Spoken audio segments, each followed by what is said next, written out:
মানুষও মরে নাই। এটা কে মোকাবেলা করেছে? সরকার, মন্ত্রীরা, ডাক্তাররা, বিজ্ঞানীরা। কি আছে বাংলাদেশের? এখনো Bangladesh poorest country in the world, পৃথিবীর একটা গরিব দেশ। সায়েন্টিফিক কোন অ্যাচিভমেন্ট আমাদের নেই। চিকিৎসা খাত যেটা, এটা থার্ড ওয়ার্ল্ডের 3rd নম্বরে আছে। চিকিৎসা কেন বেঁচে গেলাম? সরকার চিন্তা করেছেন? পুলিশ সুপাররা চিন্তা করেছেন? মন্ত্রী মহোদয়রা চিন্তা করেছেন? বুদ্ধিজীবীরা চিন্তা করেছেন? তার মূলভূত কারণ তো একটাই, আরব বিশ্বকে বাদ দিলে বাংলাদেশে যত কোরআনের মাহফিল হয় দুনিয়ার কোথাও তা হয় না। লক্ষ লক্ষ মসজিদে প্রতিদিন আজানের ধ্বনি আকাশে বাতাসে ছড়িয়ে যায়। লাখো মাদ্রাসায় হাজার হাজার ফুলের মতো পবিত্র বাচ্চাদের কণ্ঠে কোরআনের তেলাওয়াত হচ্ছে, ওয়াজ হচ্ছে, মাহফিল হচ্ছে, দরুদ ও সালাম হচ্ছে, জিকির ও ফিকির হচ্ছে। গোটা বাংলাদেশকে আল্লাহ পাক করোনার গজব থেকে রক্ষা করেছেন, ঠিক কিনা বলেন? তাকবীর, নারে তাকবীর, আল কোরআনের আলো, নারে রিসালাত, নারে রিসালাত, ইসলামের চতুরা হুঁশিয়ার সাবধান, রাসূলের চতুরা হুঁশিয়ার। হাবিব ছোট্ট একটি খুতবা পড়লেন, তারপর কোরআনের আয়াত পড়লেন সূরা আহজাব থেকে। ইয়া আইয়ুহান নাবিয়্যু ইন্না আরসালনাকা শাহিদাও ওয়া মুবাশশিরাও ওয়া নাযীরা ওয়া দাঈয়ান ইলাল্লাহি বিইذনিহি ওয়া সিরাজাম মুনীরা।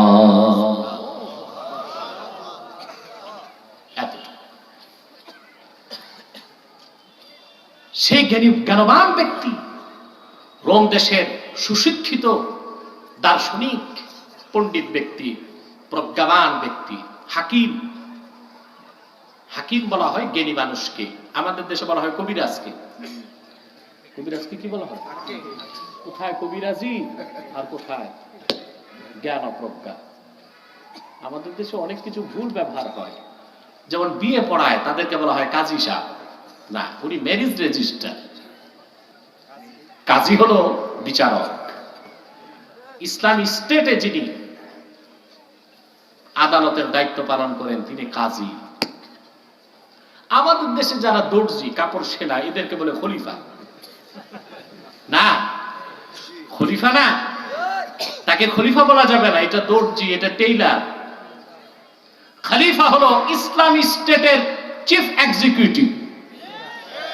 কোরআনের আইন দিয়ে যেই দেশ চলে সেই দেশের যিনি প্রধান নির্বাহী তার নাম হলো খলিফা।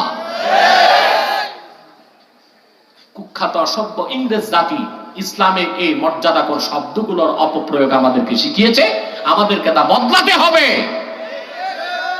আর ইসলামের ইতিহাস ঐতিহ্যের সম্মানকে আমাদের সমুন্নত করতে হবে, পরিবর্তন আনতে হবে, ঠিক কিনা?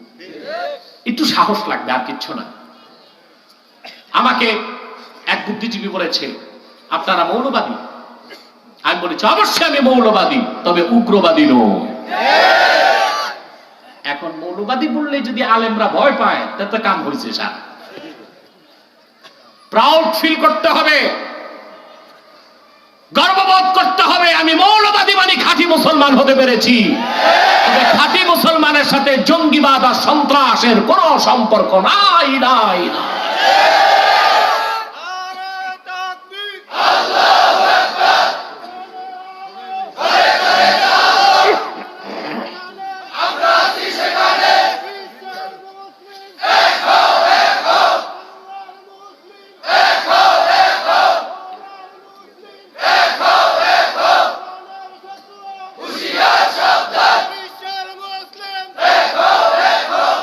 ভাই বন্ধুগণ,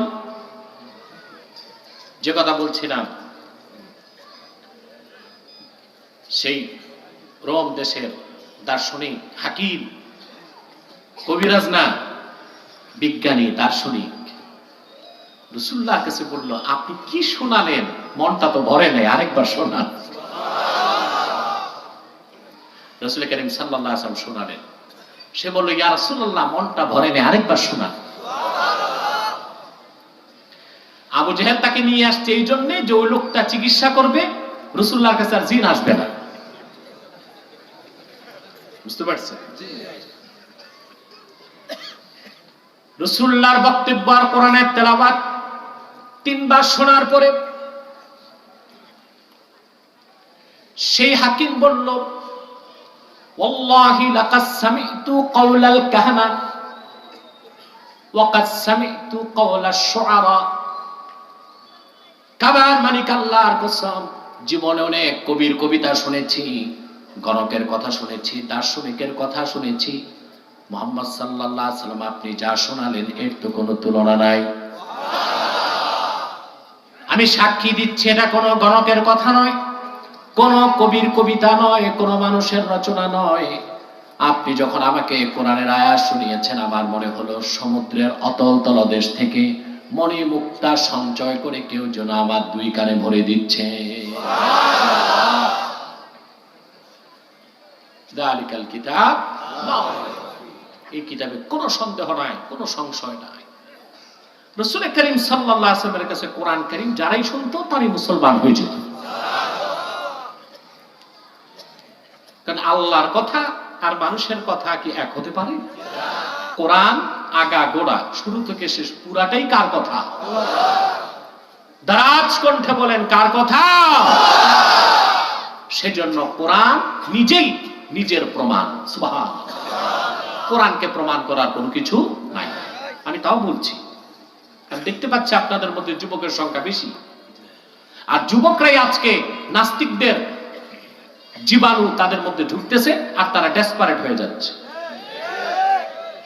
সেজন্য আমার মূল লক্ষ্য আজকে যুব সমাজ, যারা বাংলাদেশের সুপার ফোর্স, ঠিক কিনা বলে? যুবক ঠিক, সমাজ ঠিক, সমাজ ঠিক, দেশ ঠিক। প্রিয় ভাই বন্ধুগণ, রাসূল করিম সাল্লাল্লাহু আলাইহি ওয়াসাল্লামের উপর অবতীর্ণ কোরআন রাসূলুল্লাহর শ্রেষ্ঠ মুজিজা, আল্লাহর শ্রেষ্ঠ কুদরত। সুবহানাল্লাহ। যখন দলে দলে লোক মুসলমান হতে লাগলো, এবার আবু জেহেল, আবু লাহাব, উতবা, শায়বা, কাফেরদের মধ্যে যারা নেতা, তারা অপপ্রচার করতে লাগলো যে মুহাম্মদ সাল্লাল্লাহু আলাইহি ওয়াসাল্লাম যা শোনান এটা খুব মজার, খুব সুন্দর, তবে এটা তো জিনের কথা। কেউ বলল আসাতিরুল আউয়ালিন, পূর্ববর্তীদের ঘটনা। কেউ বলল রোম দেশের কেউ এসে রাসূল করিম সাল্লাল্লাহু আলাইহি ওয়াসাল্লামকে শিখিয়ে দেয়। আজে বাজে কথা বলতে লাগলো কোরআন কারীমের প্রতি সন্দেহ সৃষ্টি করার জন্য।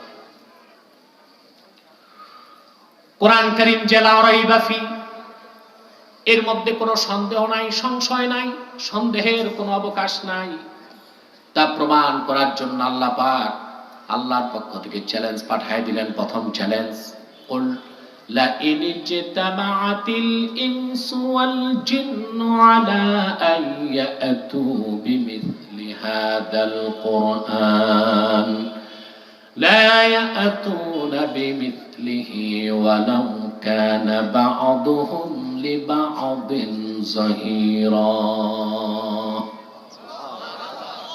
মুহাম্মদ সাল্লাল্লাহু আলাইহি ওয়াসাল্লাম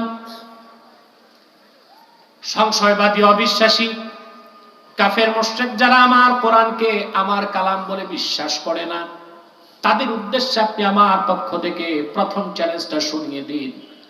লা ইন জিতামাতিল ইনসু ওয়াল জিন, তামাম পৃথিবীর সব মানুষ আর জিন যদি এক হয় কোরআন কারীমের মতো একটি কিতাব তৈরি করার জন্য, আল্লাহ পাক বলেন কিয়ামত পর্যন্ত জিন ও মানুষ পরস্পরকে সাহায্য করবে, তারপরও আপনার উপর অবতীর্ণ কোরআন কারীমের মতো একটি কিতাব তারা এনে দেখাতে পারবে না।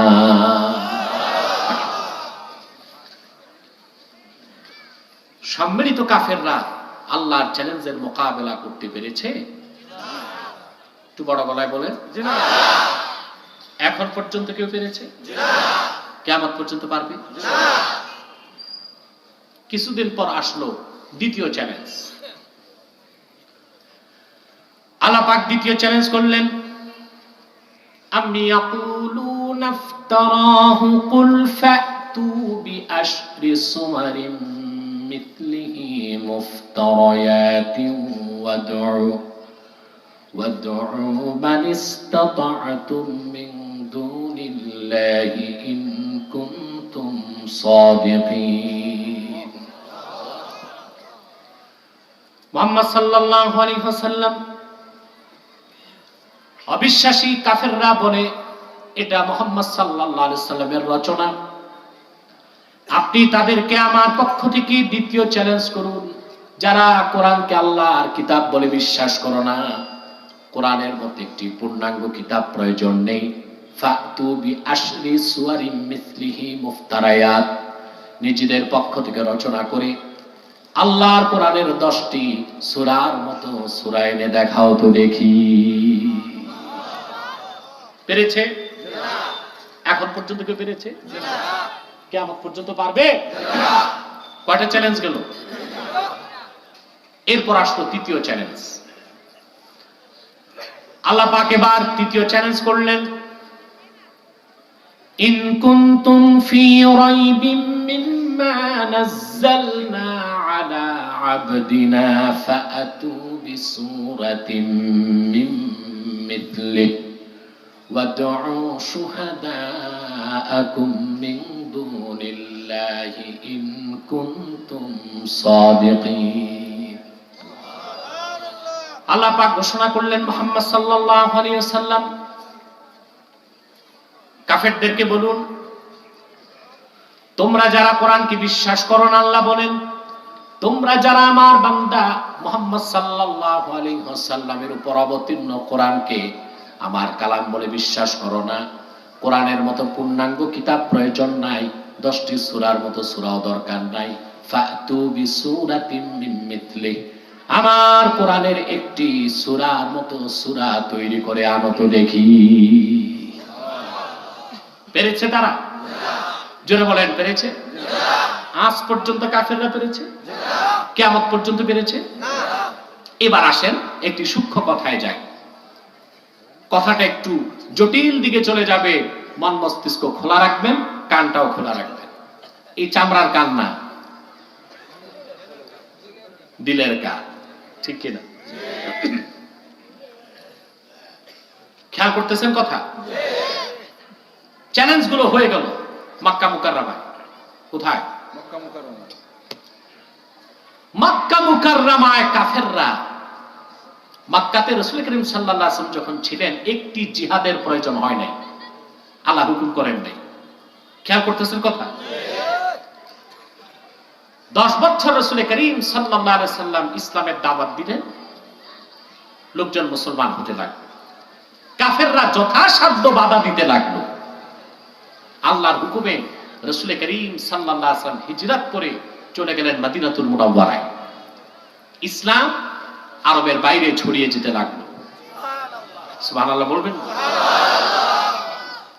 তারপর যুদ্ধ হয়েছে, কথা বলেন, একটা দুইটা, সারিয়া, গাজওয়া, জুয়ুশ, বুউস, সব মিলিয়ে রাসূলুল্লাহর জামানায় 80টির মতো যুদ্ধ হলো। বদরের মতো যুদ্ধে আবু জাহেল সহ 70 কাফের নেতা মরে গেল, ঠিক কিনা বলেন? কতজন? 70 জন। কুরাইশদের মেরুদণ্ড ভেঙে আল্লাহ পাক চুরমার করে দিলেন বদর ময়দানে। কিন্তু আমার প্রশ্ন, আল্লাহ যে চ্যালেঞ্জ করেছেন, একটি সূরার মতো সূরা বানাও তো দেখি, তারা যদি কোরআনের একটি সূরার মতো সূরা আরববাসী বানিয়ে রাসূলুল্লাহকে দেখায় দিত, একটি জিহাদেরও দরকার হতো নাকি? লাগতো? কথা বলেন।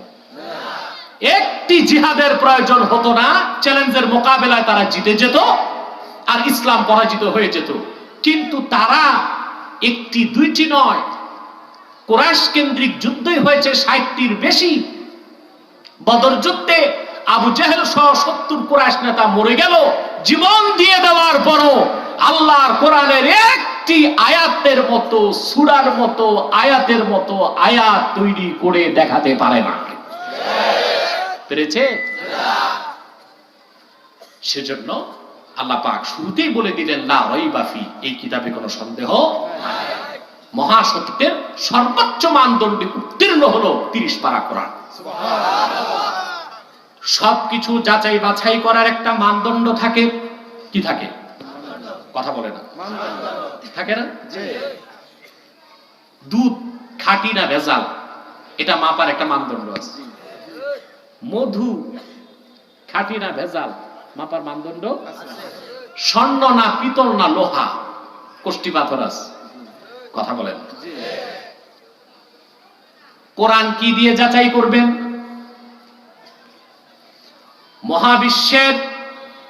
মহাবিশ্বের 30 পারা কোরআন যাচাই করা আর কিছু পৃথিবীতে নাই, আকাশের নিচে নাই, জমিনের উপরে নাই। কোরআনের প্রমাণ নিজেই হলো কোরআন। পৃথিবীতে এখন অবিশ্বাসী যারা, তাদের মানদণ্ড হলো বিজ্ঞান। মানদণ্ড কি? বিজ্ঞান। আর বিশ্বাসী যারা, তাদের মানদণ্ড হলো কোরআন। এই কথা যদি বলি তা তো ঝগড়া শেষ, ঝগড়ার কোনো পরিসমাপ্তি নাই।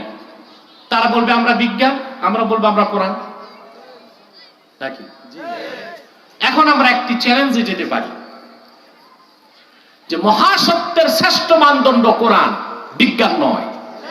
বিজ্ঞান অনেক নিচে, বিজ্ঞানের অনেক ঊর্ধ্বে 30 পারা কোরআন। আমরা তো এটা চোখ বন্ধ করে বিশ্বাস করি। এখন আমি কিছু কথা বলবো যে অবিশ্বাসী নাস্তিক সেও বিশ্বাস করতে বাধ্য হবে, ইসলাম কবুল করুক আর না করুক। বলবো বিজ্ঞান হলো লিমিটেড, সসীম। কোরআন হলো আনলিমিটেড, অসীম। সসীম দিয়ে অসীমকে যাচাই করা যায় না, অসীম দিয়ে সসীমকে যাচাই করা যায়। বিজ্ঞান যে সসীম তার প্রমাণ কি? সীমিত, তার ক্ষমতা কম। তার প্রমাণ দেখুন, পৃথিবীর যত বিজ্ঞানী, দার্শনিক, জ্ঞানী, গুণী, যত সাইডের বিজ্ঞানী বলুন, জুলজিস্ট, থিওলজিস্ট, কসমোলজিস্ট, বায়োলজিস্ট, কেমিস্ট, রসায়ন বিজ্ঞানী, পদার্থ বিজ্ঞানী, মহাকাশ বিজ্ঞানী, জীব বিজ্ঞানী, প্রাণী বিজ্ঞানী, যত বিজ্ঞানী বলুন, তাদের জ্ঞান অর্জনের মাধ্যম মাত্র 5টা। পঞ্চ ইন্দ্রিয়, চক্ষু, কর্ণ, জিহ্বা, নাসিকা, ত্বক। এই 5টার বাইরে বিজ্ঞানী যত বড় হোক, তার জ্ঞান অর্জনের কোন সোর্স, মাধ্যম। এখন এই যে 5টি ইন্দ্রিয় আল্লাহ তাআলা আমাদেরকে দিয়েছেন, এটার ক্ষমতা কি অসীম না সসীম? কথা বলেন। চক্ষু, মেডিকেল সায়েন্স বলে একজন পূর্ণ বয়স্ক, প্রাপ্তবয়স্ক যুবক খালি চোখে মাত্র দেখতে পাবে 21 মাইল। কত? মাত্র কত? 21 মাইল। মানে মজুমিয়া দাঁড়ালে হাটে ভোলা দেখবেন না। কেন দেখেন না? এটা তো 21 মাইলের কম। এত ফরমালিন খান আপনার আর কার্বাইড, চোখের পাওয়ার এখন 21 নাই, এটা 7-8-এ গেছে। ঠিক, মাত্র দেখে মানুষ 21 মাইল। আর একটি ঈগল পাখি খালি চোখে 1000 মাইল দেখতে পায়। এবং 30 গজ পানির নিচে মাছ কি অবস্থায় আছে সেটা দেখতে পায়। তা আপনার চোখের পাওয়ার বেশি না ঈগলের? ঈগল তো ঈগল, শকুনের চোখের পাওয়ার আপনার চেয়ে বেশি আছে। ঠিক কিনা? আপনি লক্ষ্য করে দেখুন, হাজার হাজার মাইল দূরে সেই রাশিয়ার সাইবেরিয়া থেকে শীতকালে ওখানে যখন বরফ পড়ে যায়, হাজার হাজার পাখি সেখান থেকে আকাশে উড়ে। উড়ে কিনা বলেন? হাজার হাজার মাইল পথ পাড়ি দিয়ে তারা সোনার বাংলায় চলে আসে। এদেশের বিলে হাওর বাওরে কয়েক মাস পেট ভরে মাছ খায়, উদর পূর্তি করে মন ভরে মাছ খেয়ে আবার তার দেশে ফিরে যায়। তার রোড ঘাট ভুল হয় না। তার কাছে জিপিআরএস নাই, রাডার নাই, আছে? কন্ট্রোল রুমের সাথে তার কোনো সম্পর্ক নাই, অক্ষাংশ জানে না, দ্রাঘিমাংশ জানে না, জিপিআরএস নাই, কিচ্ছু নাই। সোজা সে বাংলাদেশ আসে, আবার এখান থেকে প্যাড ভর্তি করে সাইবেরিয়া চলে যায়। তাহলে মানুষের চেয়ে প্রযুক্তিহীন আল্লাহর নগণ্য সৃষ্টি ওই পাখিগুলোর বুদ্ধি, টেকনোলজি অনেক বেশি আল্লাহ পাক রেখেছেন, ঠিক কিনা বলেন? অথচ আশরাফুল মাখলুকাত মানুষ একটি প্লেন যখন চালায় তার কত কিছু লাগে, এয়ারপোর্ট লাগে, কন্ট্রোল রুম তাকে উড়ার অনুমতি দেয়, জিপিআরএস আছে, রাডার আছে, ঠিক কিনা? এয়ার কন্ট্রোলের সাথে তার সম্পর্ক, এত ডিভাইস, এত মেশিন, সবকিছুর পর প্লেন আকাশে উড়ে। যদি কুয়াশা পড়ে যায়, লো ভিজিবিলিটিতে কোন প্লেন চলবে না, হেলিকপ্টার চলবে না। আমি যে আসবো আপনাদের এখানে আজকে, হেলিকপ্টার একটু কুয়াশা ছিল, আমি যা বুঝেছি মাওলানা হাবিবুল্লাহ আমাকে আনতে গিয়েছিল, সারা রাত সে দোয়া ইউনুস পড়ছে। কোথায় হাবিবুল্লাহ? কেন পড়ছে দোয়া ইউনুস? যেন আজকে কুয়াশা না থাকে। তুই চিন্তা করে, একটা প্লেন, একটি হেলিকপ্টার সামান্য কুয়াশায় চলতে পারে না, এত টেকনোলজি তার কাছে, বিজ্ঞানের সর্বোচ্চ প্রযুক্তি, প্লেন, এয়ারক্রাফট, ঠিক কিনা? সাইবেরিয়ার পাখি না পড়ছে কোন কলেজে না বিশ্ববিদ্যালয়ে, না ওর রাডার আছে, না জিপিআরএস আছে, না কন্ট্রোল রুমের সম্পর্ক আছে, কিচ্ছু নাই। ওখান থেকে টেক অফ করে কয়েক হাজার মাইল পথ পাড়ি দিয়ে বাংলাদেশের বিলে, হাওরে, বাওরে মাছ খেয়ে আবার যথারীতি তার দেশে ফিরে যায়। সুবহানাল্লাহ। কেন বললাম? আমাদের চোখ থেকে তাদের চোখের পাওয়ার বেশি, ঠিক কিনা? তাহলে চোখের ক্ষমতা অসীম না সসীম? সসীম। কান, এরপর কি? কানের ক্ষমতা কতটুকু? পদার্থ বিজ্ঞান বলে, এই যে শব্দ শুনছেন আপনি, আওয়াজ পেয়েছেন কেন? পদার্থ বিজ্ঞান কি বলে? আমি আঘাত করেছি বস্তুতে, বস্তুটা বাতাসে কম্পন সৃষ্টি করেছে, কম্পনের কারণে আওয়াজটা ঢেউয়ের সাথে ভাসতে ভাসতে আপনার কানে ঢুকেছে, ঠিক কিনা? বিজ্ঞান বলেছে কোন বস্তুর কম্পাঙ্ক সেকেন্ডে যদি 20,000-এর বেশি হয়, সেই তীব্র আওয়াজ কোন মানুষ তার কানে শুনবে না। আর যদি কোন বস্তুর কম্পাঙ্ক সেকেন্ডে 20-এর কম হয়, সেই ক্ষীণ আওয়াজ মানুষ শুনবে না। সেজন্য পিঁপড়া আমাদের কানের গোড়ায় হাঁটে, তার পায়ের চলার আওয়াজ পাই না। আবার কবরে তর্জন গর্জন হয়, হাদিস সাক্ষী, মানুষের চিৎকার পূবে পশ্চিমে চলে যায়, কিন্তু মানুষ শুনতে পায় না। শুনতে পান? কবরে আওয়াজ আছে? কয় না। শুধু আছে? শুধু আছে?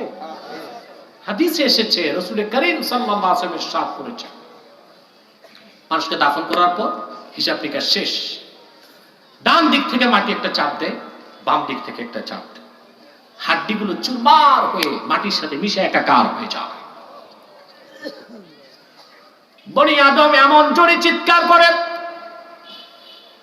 আমার রাসূল বলেছেন সেই মানুষের আওয়াজ দুনিয়ার পূব থেকে পশ্চিমে চলে যায়, শুধু শুনে না জিন আর মানুষ। এই হাদিস শুনে আম্মা জান আয়েশা রাদিয়াল্লাহু তাআলা আনহা কাঁদতে লাগছেন। ইয়া রাসূলুল্লাহ সাল্লাল্লাহু আলাইহি ওয়াসাল্লাম, প্রতিটি মানুষকে যদি মাটি চাপ দেয়, তা আমরা যারা ঈমানদার আমাদের কি হবে? বুঝেন নাই? আম্মা জান নিজের চিন্তা করেন নাই, সন্তান যারা আমরা আছি, উম্মত, আমাদের চিন্তা করেছেন, ঠিক কিনা? যে আপনার উম্মতের মুমিনদের কি অবস্থা হবে, তারা তো ঈমানদার, তাদেরও মাটি চাপ দিবে? আল্লাহ রাসূল বলেছেন, হ্যাঁ, তাদেরও মাটি চাপ দিবে। তাদের কি হবে? আল্লাহর হাবিব দৃষ্টান্ত দিয়ে তাকে সান্ত্বনা দিলেন, বুঝালেন, আমার উম্মতের ঈমানদারের জন্য মাটির চাপ হবে কা উম্মতি শাফাকাতি ইয়াশকু আলাইহা ইবনু হাসসাগীরুস সুদা। ছোট একটি বাচ্চাকে মা যেমন আদর করে মাথা দাবিয়ে দেয়, কবরের চাপ আমার উম্মতের মুমিনের জন্য মায়ের আদরের মতো হয়ে যাবে। যেমন দয়ালু মায়ের কাছে সন্তান এসে মাথা ব্যথার অভিযোগ করলে সন্তানের মাথা মা তার শীতল বুকের মধ্যে রেখে নরম হাতে আস্তে আস্তে দাবিয়ে দেয়, মা হাতে চাপ দেয়, সন্তান মজা পায়, মায়ের কোলে ঘুমায় যায়। রাসূলুল্লাহ বললেন, আমার ইমানদার উম্মত নেক আমলের পুঁজি নিয়ে যখন কবরে যাবে, মাটি যত জোরে চাপ দে এত মজা পাবে, মায়ের হাতের নরম কোমল স্পর্শে সন্তান যেমন ঘুমায় যায়, আমার উম্মত কবরে ঘুমায় যাবে। সুবহানাল্লাহ। আমরা ওই রকম একটি জীবন চাই। রাজি আছেন? ঈমান লাগবে, নেক আমল লাগবে, সেটা আমার বিষয় না, আমি শুধু উদাহরণ দিচ্ছি। বিষয় বুঝতেছেন? মহাসত্যের শ্রেষ্ঠ মানদণ্ড কি? বিজ্ঞান না কোরআন? মহাসত্যের সর্বোচ্চ একমাত্র মানদণ্ড আল কোরআন, বিজ্ঞান নয়। বিজ্ঞান অনেক নিচে, বিজ্ঞান অনেক নিচে। কথা বুঝতেছেন? আমার ভাই বন্ধুগণ, তাহলে কবরে আওয়াজ হয় কিনা বলেন? আসতে না জোরে? আওয়াজ যায় কোথায়? পূবে পশ্চিমে। আমরা শুনি না কেন? 3.5 হাত নিচেই তো কবর।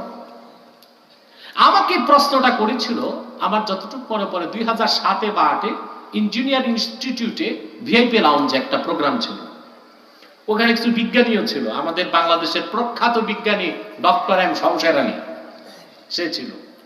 আপনার বইতে পড়েন শমশের আলী বিজ্ঞান বই। আলহামদুলিল্লাহ, আমার বয়স কম, কিন্তু আমাকেও রাখছে, তারা প্রধান আলোচক রেখেছে। ইসলাম রিলেটেড প্রশ্নের উত্তরগুলো আমি দিলাম, বিজ্ঞান রিলেটেড প্রশ্নের উত্তর শমশের আলী। বুয়েটের এক ছাত্র দাঁড়িয়ে শমশের আলীকে প্রশ্ন করল, বিজ্ঞানী তো, আর বুয়েটও ওরা বিজ্ঞানী পড়তেছে, স্যার কবরে নাকি আওয়াজ হয়? বলে হ্যাঁ হয়তো। তা আমরা শুনি না কেন? কবরস্থানে যাই, কোনো আওয়াজই তো নাই। শমশের আলী সাহেব তাকে স্যাটিসফাইড করার মতো করে উত্তর দিতে পারলেন না, কারণ তার কাছে বিজ্ঞান আছে, তার কাছে কোরআন তো নাই। আর কোরআন যার কাছে আছে, বিজ্ঞানের সমস্ত অলি গলিতে তার বিচরণ আল্লাহ করিয়ে দেন। ঠিক কিনা? কারণ সমস্ত বিজ্ঞান কোরআন থেকে। কথা বুঝতেছেন? জবাবটা কি জানেন? পদার্থ বিজ্ঞান থেকে আমি জবাব দিয়েছি, আলহামদুলিল্লাহ। কোন শব্দের কম্পাঙ্ক 20,000-এর বেশি হলে সেই তীব্র আওয়াজ মানুষ শুনবে না, এটা বিজ্ঞান বলতেছে। অতএব কবরে যে তর্জন গর্জন আওয়াজ, তা তো সেকেন্ডে 20 কোটিরও বেশি, তা মানুষ শুনবে না। এটাই লজিকটিক এবং সায়েন্টিফিক। ঠিক কিনা? কানের ক্ষমতা সসীম না অসীম? সসীম, সীমিত। ঠিক কিনা? তারপর আসেন চামড়া। বিজ্ঞানী যত জ্ঞান অর্জন করে সব ইন্দ্রিয় দিয়ে, আর তার জ্ঞান অর্জনের 5টা মাধ্যম খুবই সীমিত, সসীম, ভুল ত্রুটিতে পূর্ণ। এই জন্য বিজ্ঞানের অর্জিত জ্ঞান মহাসত্যের মানদণ্ডে উত্তীর্ণ নয়। মহাসত্যের মানদণ্ডে উত্তীর্ণ একটাই জ্ঞান, সেটা হলো রাসূলুল্লাহর শ্রেষ্ঠ মুজিজা, আল্লাহর শ্রেষ্ঠ কুদরত, 30 পারা কোরআন। বুঝতেছেন? এত সহজ না, আর একটু বুঝতে টাইম লাগবে। বুঝেন আস্তে আস্তে। প্রিয় ভাই বন্ধুগণ, এই যে আপনারা বসে আছেন, সবার চামড়া আছে না? এটা একটা ইন্দ্রিয়। এটা কি ইন্দ্রিয়? এই মাঠে টেম্পারেচার একরকম না বহু রকম? একরকম। কত ডিগ্রি আমি জানি না, তবে আমার মনে হচ্ছে আপনাদের ভোলাতে এখন 22-23 ডিগ্রি সেলসিয়াস আছে মনে হয় আমার। আপনারা মোবাইলে দেখতে পারেন, তবে এখন মোবাইল দেখবেন না, বাড়ি যায়। কত? 17। আচ্ছা, দেখে ফেলছে অনেকে। প্রযুক্তির খাতিরে মানুষ কোথায় পৌঁছে গেছে, গরমটা যাচাই করে ফেলছে। 17 বা 18, এটা মোটামুটি শীত। ঠিক কিনা? তাপমাত্রা শুধুই তো 18, ঠিক কিনা? কিন্তু হাজার হাজার মানুষের অনুভূতি কি একরকম? খুব জোয়ান মানুষের গরম লাগতেছে। আমরা মোটামুটি যারা বুড়া আর জোয়ানের মাঝখানে, আমাদের লাগতেছে নাতিশীতোষ্ণ, মজাই লাগতেছে। ঠিক কিনা? একেবারে বাচ্চা, ওর কিছুই লাগতেছে না। ইন্দ্রিয় অনুভূতি ভিন্ন ভিন্ন, টেম্পারেচার এক। তাহলে এই যে ইন্দ্রিয় লব্ধ জ্ঞান, এটা ভুল আছে ত্রুটি আছে, ঠিক কিনা? পৃথিবীতে বিজ্ঞানের যে শাখাটি সবচেয়ে উন্নত তা হচ্ছে মহাকাশ বিজ্ঞান। আমেরিকার নাসাতে বিজ্ঞানীগণ বসে আছে, অতি আণুবীক্ষণিক টেলিস্কোপে বিলিয়ন বিলিয়ন আলোক বর্ষ দূরে নক্ষত্র কিভাবে চলতেছে আমেরিকার ফ্লোরিডাতে বসে তারা দেখতেছে। এখন আপনার কাছে আমার প্রশ্ন, যে বিজ্ঞানী দুই চোখে অন্ধ, ওরে টেলিস্কোপ দিলেই কি আর বায়োস্কোপ দিলেই কি ও কি দেখবে? কথা বলেন। ও তো তার নাকের ডগায় যে মাছি বসছে তাও দেখবে না। তো মূল কি টেলিস্কোপ না চোখ? কথা বলেন। বিজ্ঞান ও প্রযুক্তি মূল না ইন্দ্রিয় অনুভূতি মূল? সেজন্য বলি, মানুষ যত বড় বিজ্ঞানী হোক, আল্লাহ পাক তাকে যে 5টি ইন্দ্রিয় দিয়েছেন তার ক্ষমতা খুব সীমিত। সেই সীমিত ক্ষমতার ইন্দ্রিয় অনুভূতির জ্ঞান থেকে বিজ্ঞানের বিকাশ, সেটা সসীম। ভুল আছে, ভ্রান্তি আছে, ত্রুটি আছে, সেটা দিয়ে কোনোদিন অসীম 30 পারা কোরআনকে যাচাই করা যাবে না। বিজ্ঞান থেকে অনেক ঊর্ধ্বে আল্লাহর কোরআন, সেজন্য কোরআন যাচাইয়ের কিছু নাই, কোরআনের প্রমাণ নিজেই কোরআন। আসেন এবার একটু দেখাই কোরআন থেকে বিজ্ঞান কত পিছে, একটু দেখবে? কথা বলেন। কোরআন কারীম একটি সূরা আছে, তার নাম হাদিদ। কি নাম? হাদিদ অর্থ লোহা। হাদিদ অর্থ লোহা।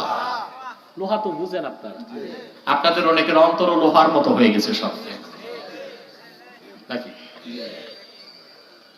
কোন এলাকার মানুষের মন কতটুকু নরম তা বোঝা যায় বক্তা যখন কালেকশন করে। আর কালেকশনের বক্তার পরিশ্রম অনেক বেশি। আমি এটা পারি না। আমাকে কি যদি এখন কালেকশন করতে দেন এটা, আর হাত পা বেঁধে পুকুরে যদি সাঁতার কাটতে দেন এক, আমার কথায় 10 টাকাও কেউ দিবে না। এটা বক্তাদের কিছু কারিশমা আছে, কি আছে?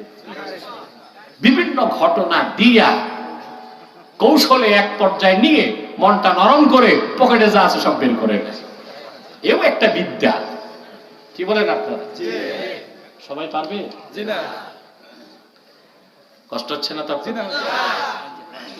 আজকে তো ভেবেছিলাম কম করে কথা বলে মুনাজাত করবো। আজকে তো বিদায় মুনাজাত, 3 দিনের বরকত আজকে পাবেন, ঠিক কিনা? বরকত নিয়েই তো যাবেন ইনশাআল্লাহ।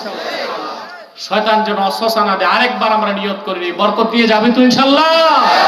হাত লম্বা করে দেখান, হাত লম্বা করে, হাত নামান। আল্লাহ পাক কবুল করুন, আল্লাহ পাক মঞ্জুর করুন, বলুন আল্লাহুম্মা আমিন। কোথায় বিজ্ঞান, কোথায় কোরআন? সুবহানাল্লাহ। কোনো কম্পারিজন চলে না, কোনো তুলনাই চলে না, 19-20 না। কোরআন যে কোথায় তা বুঝতে বিজ্ঞানের আরো হাজার হাজার বছর চলে যেতে পারে।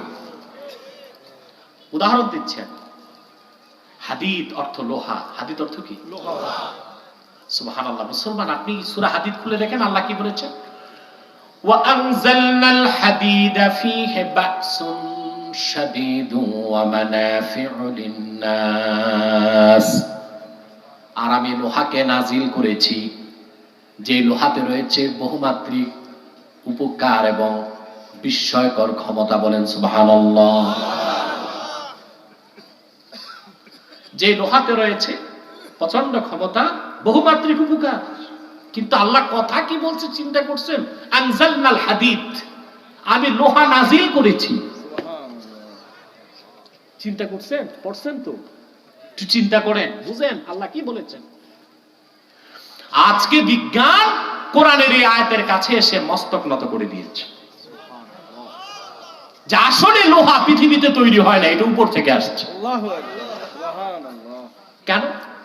লোহা তৈরিতে প্রয়োজন 15 লক্ষ ডিগ্রি সেলসিয়াস তাপমাত্রা। পৃথিবীতে কখনোই 15 লক্ষ ডিগ্রি সেলসিয়াস তাপ ছিল না। এই তাপ আছে শুধু সূর্যে। এখন বিজ্ঞান মানতেছে লোহার খণ্ডটা সূর্য থেকে এসেছে। সূর্য নিচে না উপরে? উপর থেকে আসলে কি বলে? নাজিল। কি বলে? বিজ্ঞান আগে না কোরআন আগে? সুবহানাল্লাহ বলবেন। সুবহানাল্লাহ। আপনি একজন বিজ্ঞানীর নাম শুনেছেন, স্টিফেন হকিং। নাম শুনছেন? 70 দশকে পৃথিবীতে তাকে শ্রেষ্ঠ বিজ্ঞানী বলা হতো। মারা গেছে লোকটা কয়েক বছর আগে। লন্ডন ছিল তার বাড়ি। নোবেল পেয়েছিল সে পদার্থবিজ্ঞানী। তার যুগান্তকারী আবিষ্কারগুলোর একটি হচ্ছে বিগ ব্যাং থিওরি। কি থিওরি? বিগ ব্যাং থিওরি হচ্ছে মহাবিস্ফোরণ তত্ত্ব। কসমোলজি যেটা সৃষ্টি তত্ত্ব, কসমোলজি এই সৃষ্টি তত্ত্বের ব্যাপারে বিজ্ঞানীরা খুঁজে পেয়েছে। এখন বলতেছে, এখন এই যে 1970 সালে তারা বলল যে আকাশ, জমিন, সূর্য, চন্দ্র, নক্ষত্র কিছুই ছিল না, সব ছিল একটা বিন্দু, একটা পিণ্ড। কি ছিল? একটা পিণ্ড। কোন এক সময় সেই পিণ্ডে বিস্ফোরণ ঘটে, তখন আকাশ হয়, জমিন হয়, সূর্য হয়, নক্ষত্র হয়, চন্দ্র হয়, সব একত্রিত ছিল, বিস্ফোরণে আলাদা হয়েছে। এটা বিজ্ঞান বলল 1900 কত সালে? আর আল্লাহ বলেছেন 1500 বছর আগে। সূরা আম্বিয়া 30 নম্বর আয়াতে সুবহানাল্লাহ বলবেন। আল্লাহ পাক বলেন, আওয়ালাম ইয়ারাল্লাযীনা কাফারু আন্নাস সামাওয়াতি ওয়াল আরদা কানাতা রাতকান ফাফাতাকনাহুমা وجعلنا من الماء كل شيء حي أفلا يؤمنون। কাফেরদেরকে, নাস্তিকদেরকে আল্লাহ পাক তিরস্কার করেছেন। আওয়ালাম ইয়ারাল্লাযীনা কাফারু, যারা কুফরি করেছে কাফের, তারা কি দেখে না, চিন্তা করে না, গবেষণা করে না? আল্লাহ মুসলমানদেরকে বলেন না, কাফেরদেরকে বলছেন। সেই জন্য কোরআনের বৈজ্ঞানিক তথ্যগুলো আবিষ্কৃত হয়েছে কাফেরদের মাধ্যমে। সুবহানাল্লাহ বলবেন। আল্লাহ মুমিনদেরকে বলেন না, কাদেরকে বলেছেন? আওয়ালাম ইয়ারাল্লাযীনা কাফারু। আল্লাহ তো জানেন 1500 বছর পরে বিজ্ঞানের উন্নতি ঘটবে, পৃথিবীর মানুষ হয়ে যাবে বিজ্ঞান পূজারী। বিজ্ঞান যা বলবে তা মানবে, বিজ্ঞান যা অস্বীকার করবে তা অস্বীকার করবে, যেটা নাস্তিকরা, জড়বাদীরা, বস্তুবাদীরা করতেছে। আল্লাহ তো জানতেন। এই জন্য আল্লাহ পাক সম্বোধনটা, তিরস্কারটা মুমিনকে করেন নাই, কাফেরদেরকে বলেছেন, করেছেন যারা কাফের, নাস্তিক, পরকাল অস্বীকারী, কোরআনকে যারা মানবে না, আমি আল্লাহর কুদরতকে বিশ্বাস করবে না, তারা কি দেখে না? আন্নাস সামাওয়াতি ওয়াল আরদা কানাতা রাতকান ফাফাতাকনাহুমা। আকাশ ও জমিন একটা খণ্ড ছিল, একসাথে ছিল, একত্রিত ছিল, আমি আল্লাহ বিচ্ছিন্ন করেছি। কোরআন বলেছে 1500 বছর আগে, বিজ্ঞান বলেছে মাত্র 1970 সালে। আগে কোরআন না বিজ্ঞান? আগে কোরআন না বিজ্ঞান? জোরে বলতে হবে। তারপরে কি? সুবহানাল্লাহ। বিজ্ঞানের জনক বলা হয় অ্যারিস্টটলকে। কাকে বলা হয়? নাম শুনছেন? গ্রিক দার্শনিক অ্যারিস্টটল। আপনার বিজ্ঞানে পড়ছেন না? তার এটা ঈসা নবীর জন্মের 350 বছর আগে জন্ম, আজকের না, পুরান মানুষ। তাকে বলা হয় ফাদার অফ সায়েন্স, বিজ্ঞানের জনক। তার যুগান্তকারী বৈজ্ঞানিক আবিষ্কার ছিল যে পৃথিবী স্থির, এটা ঘুরে না। 1600 শতাব্দীতে বিজ্ঞানী গ্যালিলিও, সে বলেছে অ্যারিস্টটলের মাথায় সমস্যা ছিল, শুধু পৃথিবী না, মহাশূন্যে সব ঘুরে। এটা তো বিজ্ঞানের আবিষ্কার নয়, এটা কোরআনের আবিষ্কার। আল্লাহ পাক 1500 বছর আগে সূরা আম্বিয়াতে আল্লাহ পাক বলেন, ওয়াজআলনা, আল্লাহ পাক বলেন, ওয়া হুয়াল্লাযী খালাকাল লাইলা ওয়ান নাহারা ওয়াশ-শামসা ওয়াল কমার কুল্লুন ফি ফালাকি ইয়াসবাহুন। আল্লাহু আকবার। আকাশে যা আছে সব ঘুরতেছে। সুবহানাল্লাহ। আগে বিজ্ঞান না কোরআন? সুবহানাল্লাহ বলবেন। আসেন আরো বুঝেন। বিজ্ঞানীদের মধ্যে আধুনিক বিজ্ঞানীদের জনক বলা হয়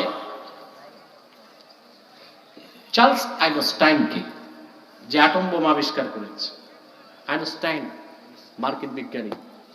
চার্লস আইনস্টাইন, তার একটা থিসিস আছে, আপনারা পদার্থবিজ্ঞানে পাবেন, পড়ছেন যারা মাস্টার্স অনার্সে, টাইম এন্ড স্পেস। স্থান এবং সময়, স্থান ভিন্ন সময় ভিন্ন, স্থান ভিন্ন সময় ভিন্ন, এটা আবিষ্কার করছে।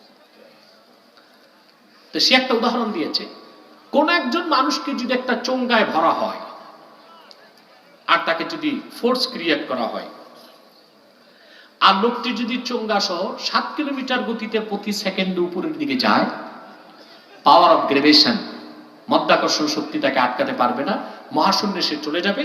কোন একটি দূরবর্তী নক্ষত্রে 2 বছর থেকে পৃথিবীতে যদি আসে, সে দেখবে ওখানে 2 বছর পার হয়েছে, পৃথিবী 200 বছর পার হয়েছে।